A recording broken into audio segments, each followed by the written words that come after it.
100 பேரை நாடு கடத்துறேன்னு சொல்லி அவங்கள கொன்னுட்டு கடல்ல போட சொல்லியிருக்க. இந்த தேவா பத்தி தெரிஞ்சிருந்தோம் என்கிட்டயே விளையாண்டுருக்க.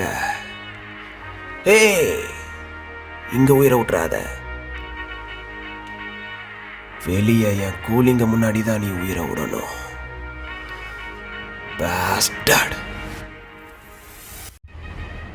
காக்கர், இத பாரு, இந்த கப்பல், போட்டு, கவர்மெண்ட், போலீஸ் வேணா உனதா இருக்கலாம். ஆனா இந்த துணி போட்ட கூலிங்க என் ஆளுங்க.